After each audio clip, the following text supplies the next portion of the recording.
Good evening. Welcome to For the Hour. I am Glendora Lashley, and this evening I have joining me Assistant Commissioner of Police in the Trinidad and Tobago Police Force, William Nurse. Good evening, Mr. Nurse. Good evening, Glendora. I got the name right, I hope. Yes, you did. And good evening to your viewership and listenership, wherever they may be. All right, so this morning, many Tobagonians, we woke up to some very sad news. We had our third murder on the island, the murder of Nikosi Bavel, otherwise known as Faridan, I believe. Forgive me if I got that his entertainment name wrong, but I believe that that's what it was. He was killed in Scarborough at a bar. And this was an extremely sad time. If you're looking at the screen, you will see some of the footage that many of us saw this morning. Nikosi, unfortunately, was murdered. Today happens to be International Day of the Boy Child. All right, and we have ACP William Nurse with us to discuss crime and our young men, and this is specific to Tobago. Now, many of you all know ACP Nurse as that tough, smooth-talking, charming, crime-fighting champion from Tobago. I remember several years ago coming to a media conference by the Tobago Division and hearing about a dream team. Unfortunately, one of the members of the Tobago dream team has retired, and that's Officer Sterling Roberts, and I think the other person was Officer Collis Hazel. So yourself, Collis Hazel, and Sterling Roberts were referred to as a Tobago Division Dream Team. I don't know if you remember that, right? But it's unfortunate that we have you here this evening to talk about a plaguing situation in Tobago. First of all, let me say condolences to the family of Mr. Bovell. ACP, we don't want to dwell on Mr. Bovell only. We want to talk about our Tobago young men and what's happening with respect to crime. Give me just your opening thoughts on this situation. Well, my own thoughts can't really express, what I want to say. So I have to borrow the words from Dr. Morgan Job. He was speaking, he was an economist, and he was speaking about inflation. He said inflation is like the growth of a snake in the mang, and it's nothing to play with. I will turn it around a bit to suit our scenario, and I would say crime is like the growth of a snake in the mang. It's nothing to play with. Let me repeat that. Crime is nothing to play with. And I just want to echo that throughout the length and breadth of Tobago, because it is dangerous. Right, but ACP, and I want to jump straight into it, right? Please do. Unfortunately, we live in a lawless society, Trinidad and Tobago. Fairly lawless, comparatively, in terms of, yes, we know that sometimes it's the few doing the most. And that's what takes up the attention of many. However, we're all being impacted by crime. There was a time when Tobagonians felt as if crime was a Trinidad thing. There was a time when we felt that, okay, we had petty robbery, petty crimes, that kind of thing. We've had several murders. By all accounts on the ground, you are the person with the official details, so you'll tell me if the data, backs it up. We have a drugs problem that facilitates a gun problem that has led to several murders, particularly of our young men in Tobago. All right. ignorance, and it presents you with an inability to reason. And wherever that exists, people will always tend to put forward themselves because recognition is what people are looking for. Sadly, the Tobago young men have exchanged, things like reading and writing and academics for a life that takes them down the decelerating curve of the speed time graph. So we are having more of our women succeeding, and more of our men are falling behind. The effects of this touch and concern our entire Tobago society. Right. I'll give you an example. Some years ago, the police service was looking for young Tobagonian male. And so they came to Tobago to recruit. And they had 17 persons attending to be recruited. They postponed it with the hope that if they did it later, they'll get more with some advertisements and so on. The same 17 men return. If you look at our schools, most of our primary schools in Tobago are principaled by a female. By the woman. Yeah, and so the ladies are now in that lonely position. There is no male companion. So we have an absence of male leadership for young men. Yes, there is a real problem. Yeah, we have absented ourselves. Right. From the police standpoint, and I know you all are not there to necessarily deal with the social aspects of it, right? You're there to deal with crime fighting, protecting, and serving. But after seeing so many young men come through the police service or even the criminal system, have there been any talks with the men, the fathers, to make an intervention into that issue that you've just raised? Well, and certainly, I mean, no, the police cannot be on the social side. That is, cannot be faulted for not trying. We have ruled out several police youth clubs. We have developed activities within those youth clubs with the hope that they will be bought into by male. We have done homework centers in the youth clubs. But is it just education alone? You talk about the police youth clubs, and I'm a proud former member of a Mariah Police Youth Club, started by now deceased Officer Dale Nelson. I would always say Mariah Police Youth Club perhaps saved me and made me who I am today. Right? So I know the contribution. However, as you said, it's not necessarily attracting the men. Now, you are a father of young men, or at least grown men. Yes. What can you say about perhaps what young boys are attracted to? Because is it just the issue of poor education, that poor reasoning ability that allows them to stray into a life of crime? Well, I'll tell you something. Education must be taken in its broadest sense, right? Not necessarily academics. Academics might be one leg of education. And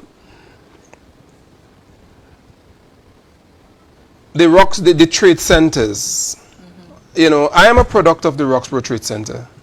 Right. I tell people that all the time, and it is one of the best investments I have ever made. In 1979, 1980, I spent the entire year there. And it was at the Roxborough Trade Center, going there, that I did my school leaving certificate. And it was the school leaving certificate that I used to join the police service. The point is, Motivation for our young men is very important. Who motivates them and what type of motivation, what are they motivated into doing? My own life, I kind of put it out there for people. My father died when I was 12. I was brought up by my siblings and my mother. And I never went to a secondary school. And it was while on the block in Bell Garden chatting, and I called his name some time ago, a fellow by the name of Renison Rodriguez. And he said, boy, listen, if you have school, even you could join the police service, you know. And I said, okay, fine. I went and I joined. And he said, when I passed out, he said, if you could pass police exam, you could pass GCE. And so I was motivated. Those were the kind of good advice we gave to one another. And it is consistent with the statement, it takes a village to raise a child.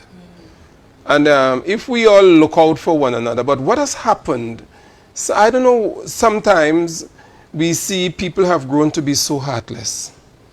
We see people have thought of their own narrow self-interest rather than looking out for one another and so on.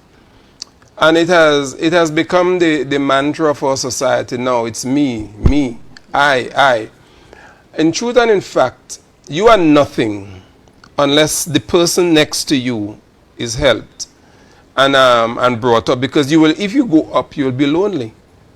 You know, so years ago you will find that young men will grow in partnership. Right. You are my partner, so anywhere I go, you go.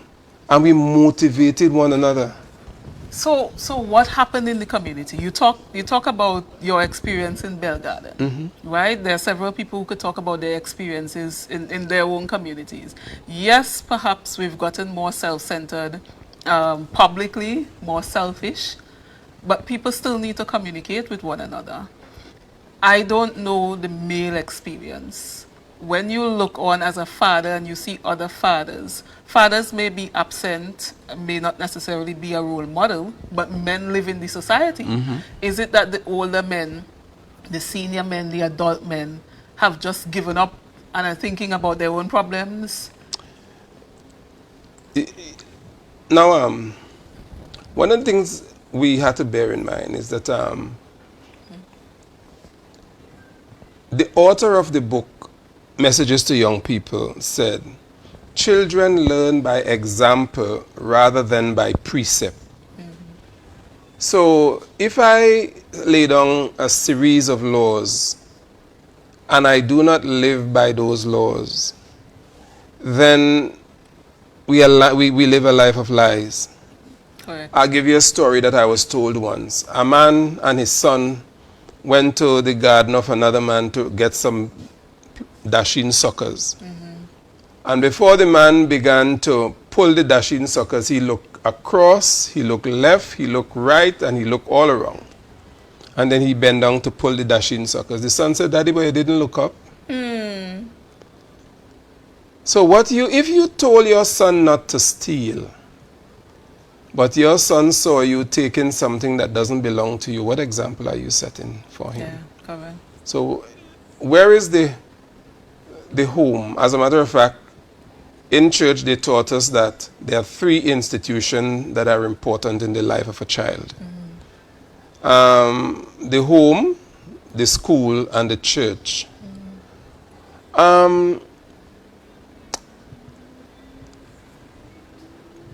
In a lot of our homes, we find that they are single parents. Now, I grew up as a single parent. I grew up with a single parent, in a single parent scenario. But I had elder siblings, and we had extended families. And one of my biggest motivator was a cousin of mine. And everything he did, I wanted to do as well. The way he spoke, I wanted to speak. And so everywhere he went, he carried me most of the times. And I learned a lot by being mentored by him. Right. And this is what young men need. Now, unfortunately, there seems to be a shift in the type of mentors that we have. And you spoke about something there that bothers me a great deal, particularly here in Tobago. Kill we dead, We have, you know, the best Christians, the best religious people. Everybody likes to pretend that, you know, they're righteous and doing all the good things. But when we look at our lived reality in terms of the crime on the island and different things, what you just spoke about is what shows up. People live by their example, by what they're seeing. Yes. Every day, children basically emulate what happens around them in terms of the actions of the adults. So the adults are walking around pretending to be holy, honest, trustworthy, all of these things. But then we're seeing different actions in our young people. We're seeing a different action in the young men. Now, one of the things that is happening right now, apart from that social or lack of social consciousness, we have an economic crisis.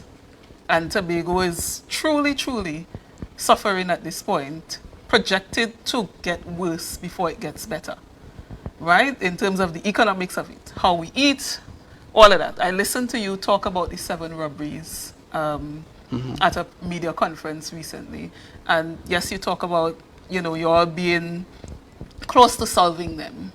But is it that because of the economic situation right now, people have decided to be a bit more brazen to try to attempt these robberies so close together? Is there another type of reason that you may see? Because I'm wondering if because of the fact that we're all under pressure, if that is in some part facilitating the increased criminal activity on the island. Well, those were brazen ones. We have other low-key ones. Let me tell you. There are many studies which have been done which say that there is no real correlation between poverty and crime. Okay. One was done in France, and it was found, it was dispelled that poverty is not the real cause of crime. If poverty was really the cause of crime, then way back in 1956, when Dr. Morgan Job, Horace Brooms, Cecil Carruth, and a host of others had to leave Tobago to go to Trinidad to do A-levels. They didn't come from very rich families. Dr. Morgan Job would tell you that he had to go and get the milk from the cow on mornings before he went to school. And I had to do the same, and a lot of persons had to do the same. In other words, our crime problem falls into a category called the functionalist theory of crime. The author of that theory is a fellow by the name of Émile Durkheim, from a French sociologist. And he said crime is a social construct. So crime reflects the society. A fellow by the name of Robert Merton from the United States of America came in and added to it. And he used the American dream. If you ask every young person what they want when they grow up, they will tell you, I want a nice car, I want a nice house, I want nice children, and so on. But in truth and in fact, what is the road to get those things? What is the vehicle you're going to use? Some have used education. Some have used business. So Merton built his theory on the American dream, life, liberty, and the pursuit of happiness. But that's a legal end. So if you can achieve it by legal means, then fine. But there are many people who cannot achieve it by legal means, and therefore they form what we call the subculture. Okay. Into that subculture is everything evil you can think about. But you have me curious now, ACP, because in terms of the social construct, and again we're sticking with Tobago, I can perhaps readily see some of what you're illustrating on the island of Trinidad. I don't necessarily see that level of luxury or wealth or so that's associated with some criminal activity. what happens if these men, and I don't know the value of the money that's at play with what's happening here, but if the goal is to be economically better off or to appear that way, where's the evidence of that on the island of Tobago? Is it in the goal? It's in the mind. What is the first thing that a young man buys if he gets money? A car? What does he do with the car? That's a good question. I don't know. Look for women, hustle. And they drop it low. Okay. They put on big rims. All right. So you bling it out. Have you ever checked? No, I have bought several cars and I have tried to put rims on my cars from my meager little income. And I've not been able to compare. You understand what I'm saying? Right. So the desire to be rich, the desire to live this life resides in the mind. And until it's played out in your actions, because one, trade which now pays. When you employ a joiner to do cupboards for you, and you employ a tile man. I was doing some renovation to my house, and there was this man who was coming to do the grano. He brought a laborer with him. He went to work first, and then he came to my place. And he will do 5 blocks. 1, 2, this is 4, and another one. And that will cost me $800 in labor per day. So there are avenues where people can make a lot of money, but you have to be skilled. And the public servant, the clerk in the office cannot compare to the joiner, and he cannot compare to the mason, the taxi driver. There was a gentleman that I always call, his name Mr. Cecil Lyons. You know Mr. Cecil Lyons? You ever heard that name? No. Cecil Lyons was one of the best taxi drivers Tobago knew. Okay. He died now. And Cecil Lyons made a good living, educated his children from being a prudent taxi driver. Whatever profession you enter into, you have to make it work. It's a question of dollars and cents and making the thing work. You know, this is an interesting conversation. You're putting forward an interesting position, and we're going to stop and take a break and come back and continue the discussion. Okay. We're chatting with ACP William Durst. We're talking about crime and our young men in Tobago. You're viewing For the Hour. Our national borders, our first step to security, but a possible access point for guns, drugs, crime. If it does not look right, do the right thing. Call Crime Stoppers anonymously. 800-8477. Report possible border crime.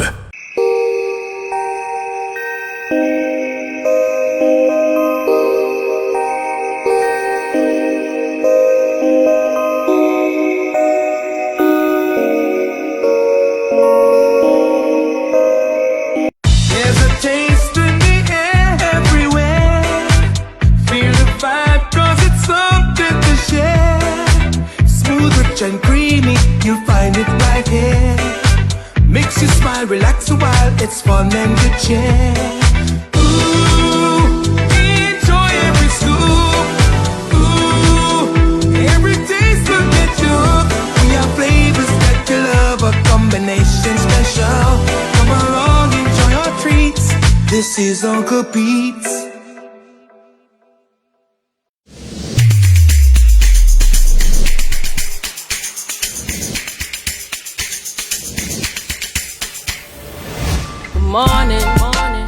Good morning.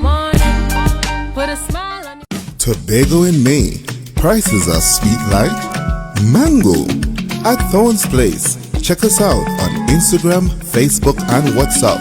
Call now 745-7306 for our May special, starting at 200 TT at Thorns Place. Prices are sweet like mango. We party till we drop down there. With a lot of pretty girls down there.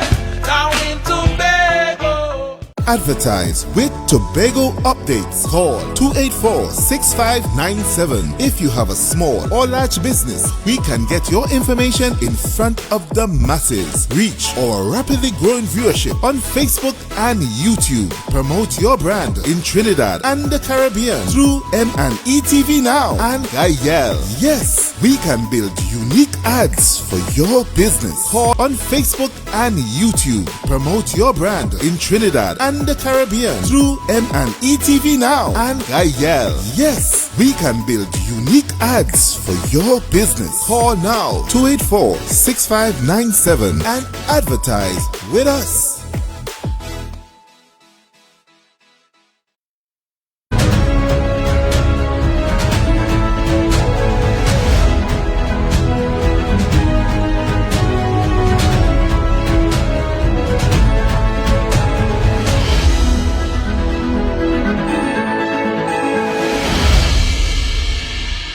Thank you for staying with us. If you're now joining, you're viewing For the Hour. I am Glendora Lashley, and joining me for this hour is ACP William Nurse. We're talking about crime and our young men as it relates to Tobago. Now, prior to the break, we had a discussion on the reality in Tobago, and the Assistant Commissioner of Police, William Nurse, he identified some key areas. The issue with respect to education, and we're not talking academics, we're talking lifelong learning, reasoning, comprehension, that kind of thing, skills development. He identified the lack of male role models, solid, positive role models for young men in the Tobago space. There seems to be a serious challenge there. He spoke about children emulating what they see. All right, so they're basically repeating patterns. Their behavior is almost a direct replica of what the adults around them are doing, right? And we also talked about the issue of crime in the mind, the power of the mind, and perhaps wanting to live a life well beyond your means, well beyond our means, wanting riches, our idea of riches. ACP spoke about when a young man gets some money, a decent amount of money, what's the first thing that many of them will buy? A car.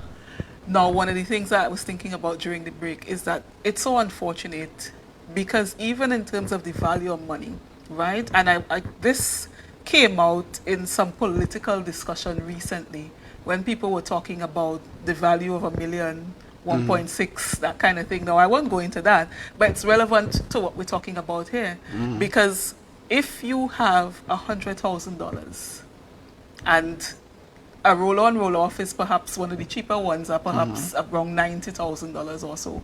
The lower-end showroom vehicles may be about 132, 135, 140, right?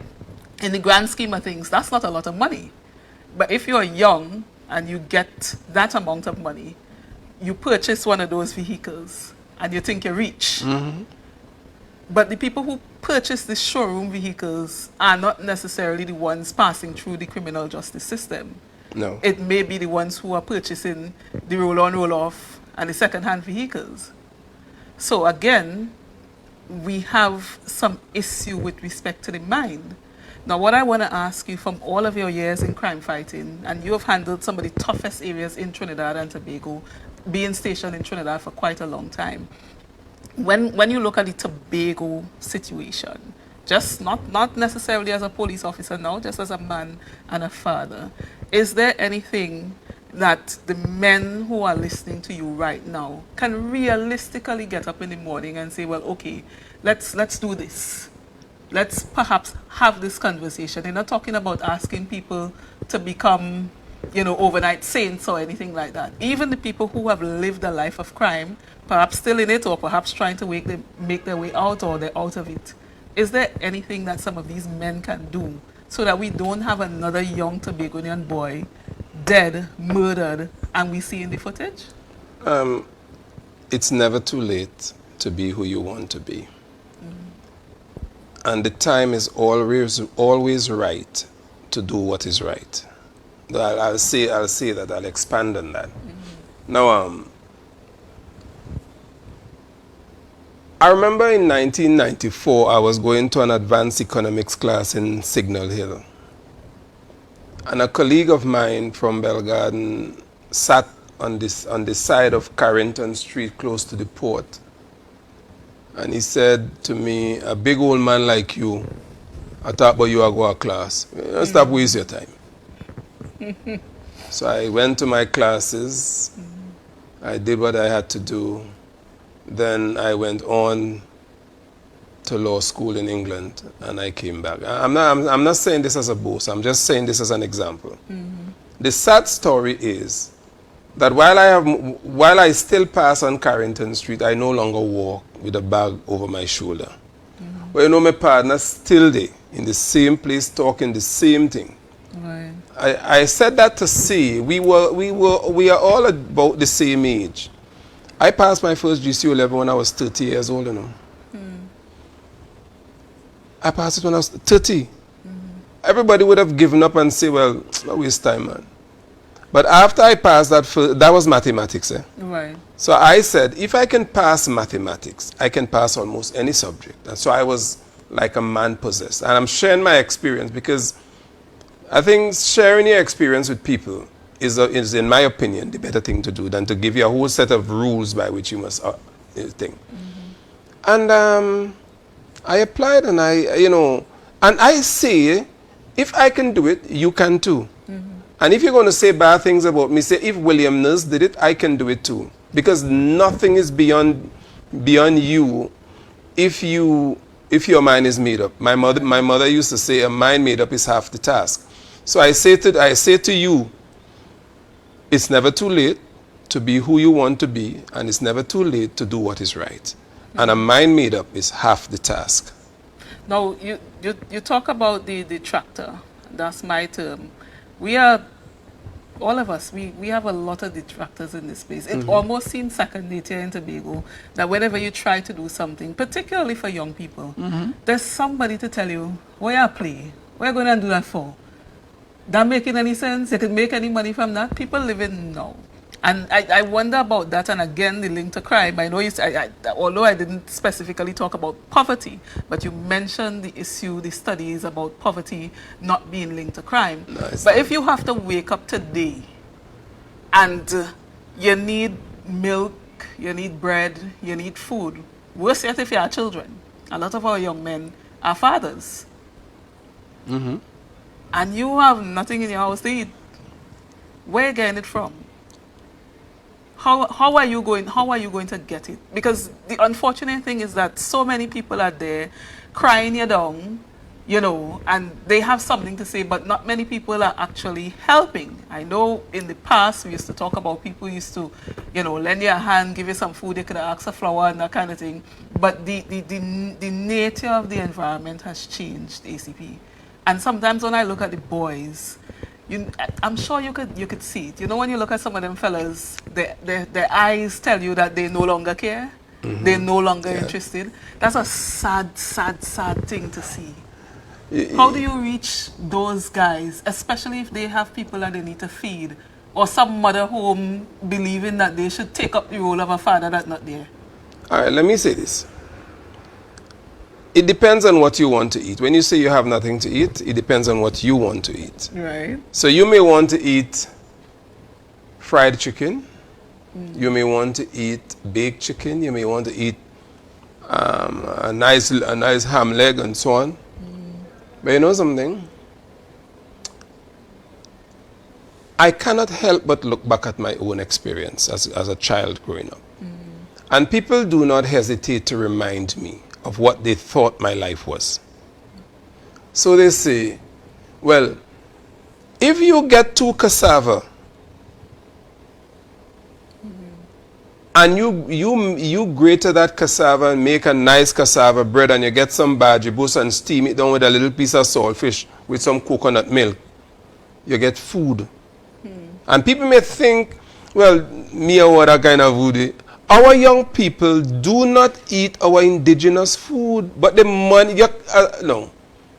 The Prime Minister normally will say, your car have Morby money and drink champagne. And what? So I was cognizant of that as a child growing up. My parents had Morby money, so William Nurse drink Morby. And I am better off for it today. Health-wise, I'm better off. I mean, I have sacrificed. Delayed gratification is another thing we have to teach our children.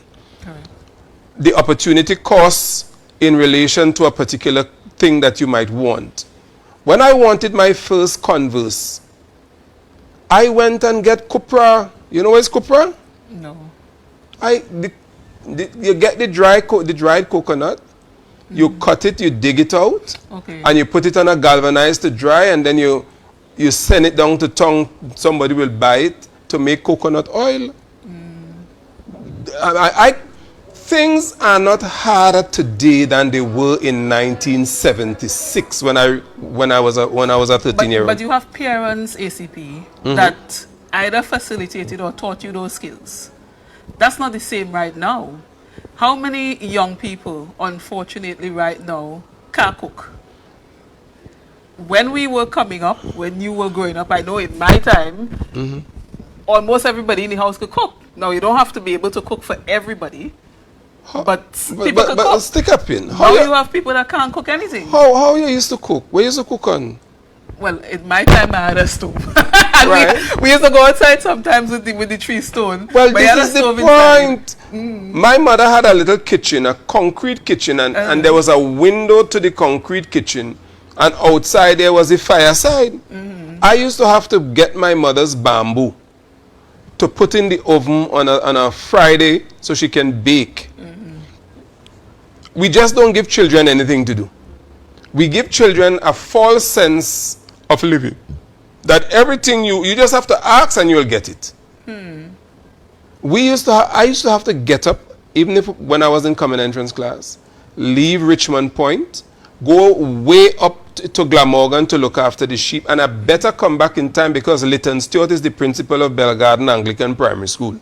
So I better get there on time. And I had to get there on time. You know, ACP, you song like the aunt that I grew up with and like my mother and them. As a teenager, they say, okay, all you're lazy, and they start to talk about they used to go down bottom river and tote a bucket of water to come up. When I was a teenager, it had a standpipe. So I had to go all the way down there, and then it had a pipe in the yard. So I going back again to, there are young people who will not necessarily be able to relate to the importance of those things. And as you rightfully said, there may be some issues with our parenting. Now, I don't believe in having a police state, but the presence of the police is important at a time like this because we do need to be able to curb crime and that kind of thing. Is it that perhaps police should start locking up parents? Well, the thing is, the police is a creature of statute, and they had to do what the law says. If the law doesn't give them the right to lock up parents, then they can't lock up parents because parents, unless they create an offense of bad parenting. But we have neglect. Well, we yes, have a lot of neglect happening in Tobago, but it's culture. But so we don't go there. There is something which must attend the neglect. You know, if you neglect your child, if you abandon your child, those are, things. But in the real sense, that neglect must pan out in something else. You understand? But it is not necessarily all bad. Let me say that. It is not all bad. Yeah. I am certain we can reach some of those young men and women who need help. Okay. Right? It's not all lost. I am an eternal optimist. I believe that truth crushed the earth shall rise again. And but it's not going to be a quick fix. Okay, so let me ask you a little bit about the technical side. And I know that unfortunately for us in Tobago, you are returning to Trinidad in 2 days' time to take up duties there. And we'll have another person here in Tobago. But recently, I saw that the Chief Secretary said there was a meeting with yourself in terms of the TTPS and other people from national security. Now, that was an interesting announcement because we all know about the THA and the lack of teeth in Tobago. But nonetheless, it was good because one, you see the Chief Secretary actively thinking about what's happening, or at least persuaded to think about that, what can we realistically see happening as it relates to national security in Tobago? And this is from your technical expertise with respect to crime fighting on the island and saving some of those people, the young men especially that you talk about there. Is something like that comfort patrol that existed before, is that in your mind a good idea for Tobago? Because that becomes a THA kind of baby that will perhaps work in partnership with the Tobago division of the TTPS. How do you see these things? Well, the comfort patrol can both be reactive and proactive. It goes about and it checks neighborhood and so on, and may act as a deterrent. But we need more than that. We need more than that. We need more than the police arresting people. Because police efficiency is not judged by the number of crimes reported and solved and the number of persons arrested and so on. But when there's a genuine reduction in criminal activities in a society, we say that we have a safe place. Now, my thinking is, just before the announcement came that I was leaving, I had a conversation with the principal of a particular school. And I asked her to join whatever program she has in an attempt to reach our boys. And there's where we have to go. We have to go into the schools. We have to go into the clubs, the youth group. And police officers have to now begin to reinfuse, if there's any such word, themselves in the society, go into the society. The limers, go in the bar, talk to the people. Right? That is the hallmark of a detective. He knew everything that happened because people kept him informed. Now, we have lost respect. Generally, the police have lost respect for members of the public. Members of the public have lost respect for the police. How are we going to get around that? It's a slow, hard climb. We have to teach our children respect from home. Get your children up early in the morning. Read the Bible with them. Some children have never gone back to church since the day they were christened.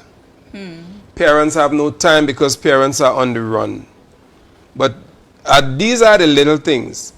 Make time to worship with your children. Just today I was saying, our education in this country is built on religion. So there is not a single government primary school in Tobago East. From Charlottesville right down, all are religious schools. What if you're somebody like me, who is not religious at all, and I don't subscribe to that thinking? I respect people and their choices. But for me, you don't get to tell me, worship, read the Bible with the child, because that's not what I believe. I don't disrespect people who believe it. I don't tell them, don't do what you're not doing.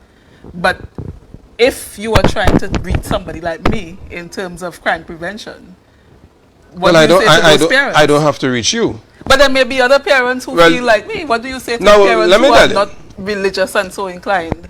So that drives me to become a little philosophical. We are neither angels nor gods. We are human beings, and we were born and created with the ability to reason. I think that might be John Locke. So we have the ability to reason, and we must explore that. We must explore it, develop it, harness it. Right? The little thing. Now, England is not a place you can go on the corner of the streets and talk God, you know. Sure, right. But England, over centuries, have taught its citizens, you must not thief. You understand what I'm saying? And so, I'll give you an example. While I was at law school there, some things fell out from my pocket. Oh, William, you're throwing away your things. That's the thou shalt not steal coming out of it. So they live it. Right. Trinidad and Tobago must begin to teach its citizens to live. We must begin to live. Okay, you're not religious. What about the Independence Pledge? Do you know it? Do we teach our children it? I wouldn't even go into a discussion on that with ACP. We will go, we will go in a different direction. You understand what I'm but saying? I do understand. So these I do little understand. things is the little, listen, reading and learning does to the mind what exercise does to the body. Right. But we have a society who, unfortunately, cannot read well. And when there are attempts, genuine attempts, to say, let's fix this, people take offense first. You go in the most polite ways and say, okay, let's fix this. You will say, we don't necessarily need adults in a big class with 10 people so everybody know all 10 all can read. You don't necessarily need a parent to announce to the school that my child may have dyslexia or some sort of learning disability that causes them to learn differently. But from the time you say, let's try to, one, recognize the issue. Because the literacy is a plague. Illiteracy is a plague on this island. Right? ACP, it is a problem. But hear this, right? How do you get people to admit it so that we could fix the reading? You think that's a very serious statement you've made. And you know when people come up for jury service, Stand up in a bank line any day. Men would run away. But you know, reading is really a habit which builds confidence. Not just calling words. A lot of people can read and they can call words very quickly and so on. Correct. But reading, ask them to close the book. Tell me what you've just read. You know what I'm saying? Yeah. So when we were small, we had to read, we had to prepare for our Sabbath school lesson. And I hope I'm not offending you because No, you're not offending me at all. right, so we had to Carry on. prepare for our Sabbath school lesson. And we had a Sabbath school quarterly that had a daily lesson plan. So reading was important. You had to read, right? And the more you read is the more you want to read.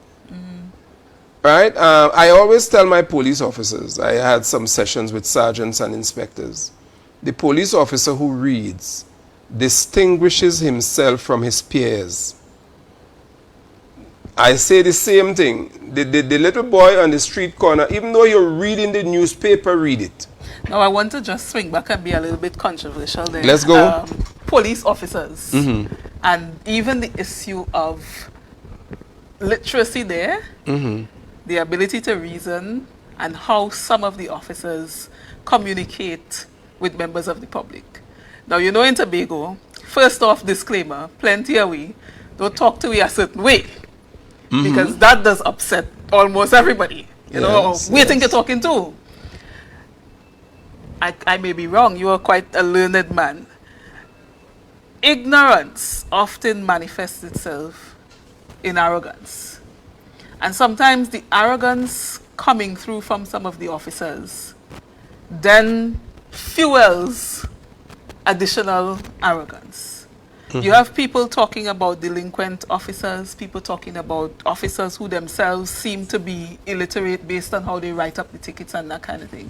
Is there something that can be done, or are you guys working on something there? Especially in a Tobago space, we're talking Tobago still. You understand, where everybody is almost family. To be able to help to address that. Because perhaps in other spaces in TNT, it might not necessarily play out the same way. But in Tobago, because of the closeness and the familiarity, Let me tell you something. there's a crazy kind of thing going on. He who never made a mistake is he who never tried. To this day, I hate to write tickets. I'll be honest with you. Traffic laws were considered to be simple, but I never liked traffic laws. Even in my legal studies, I never liked traffic. You know, I don't know why, but I never liked it. And I have never been afraid to make, don't think that I haven't made mistakes, and I've made mistakes. Well, you certainly wouldn't be where you are today. Precisely. So, I mean, you have amendments. You can use that. But let us deal with the police and the public. How do they approach the public, and what is the public's response? I have led several major searches in Trinidad, in major cases. I wouldn't call the names. I think one is completed, and that was the AV oil. Right. I led the search in that. And I met a very arrogant man at one of the locations. Very arrogant young man. I later learned he belonged to a certain organization. I wouldn't call the name. But the point is, what is your focus? What did you go there for? I go there to search. And search I must. You understand? I have always addressed citizens, sir, madam. So I never had a problem with respect. Good day, sir. How are you? Your tire, your left rear tire is cutting very badly, so the canvas is showing. Are you aware of that? And he might tell you, but yes, I'm going to change it. Therein lies your evidence. So kind words turn it away wrath. That's what the Bible says. Police officers need to exercise wisdom in treating with public. They need to evince that which they have been taught to be polite. Police officers are generally taught to be polite. Really? Yes, they are. But they're a product of the society. Right? But A product of American TV. well, I don't know. But you know, It seems like we're following American culture. yeah, the police service is not a perfect organization. I wish I would see it grow towards that. But let us look at the on the other hand. So if you show disrespect to people, they show disrespect to you. I have met people who I was polite to, and surprisingly I got good response. Even sometimes drivers do a lot of nonsense in Scarborough. They park up in the taxi stand, the private cars, and so on. Right. And sometimes I'm not always very nice. You know, I'm human. But generally, police and public need to work together. Okay. Showing respect. Let respect be that common thread that runs through that relationship between you and the public. ACP, that's another long discussion. We just have about 5 minutes before we wrap. And so I want to take you back a little to your work, although I know that you'll be heading off into the life of bliss soon, hopefully. As you go on with this crime fighting initiative, can we in Tobago realistically see some sort of protectionism that isolates us? And when I say isolates us, the guns that have to pass through Trinidad, do they really have to come to Tobago? The drugs that pass in through Trinidad, must that really come to Tobago? Is it too much to ask that we in Tobago not have the amount of drugs passing here? Or if it has to pass here because of whatever is happening, can it stay on the sea, in the air, so that our young men do not end up murdered because of things like that? Can we get the high-powered rifles and all of the other guns and the ammunition? Can we get the majority of that off the island, or leaving it in the hands of the police and the other people from national security? Is that a dream? Can we turn back what has already been spiraling out of control in Tobago? Well, let me tell you, say thank God. There is some crime in Tobago, but it's not spiraling out of control. Okay. Now, take comfort in that. You've seen a lot of crime. Yeah, take comfort in that. If we would all wish that the guns don't come here, but if they didn't come directly, others go to bring it. Right? My intel tells me that there's a thriving trade between Tobago and areas like islands like Grenada, St. Vincent, and the Grenadines, and so on. And if you think I'm lying, then examine the gentlemen who were arrested and charged and are before the court in Grenada for robbery. Yes, yes. Right? Yes, yes. So we have exported robberies. We are exporting robbers to other Caribbean islands. And that might very well be because crime is like water in a balloon. If you squeeze it here, it displaces it somewhere else. And maybe your police have been doing some good work. And so it was dried up. And so they look for new market. But let us assume that some of those ships were coming directly to Tobago. How the guns get in? Where did they come from? The commissioner said they came from North America. The manufacturer will the serial numbers will tell us and all these kinds of things. But our men are fascinated by guns. ACP, I wish I had you for another hour, but I only have you for the hour and the hour is up. I really, really want to thank you for taking your time to come and chat with us tonight at Tobago Updates. Unfortunately,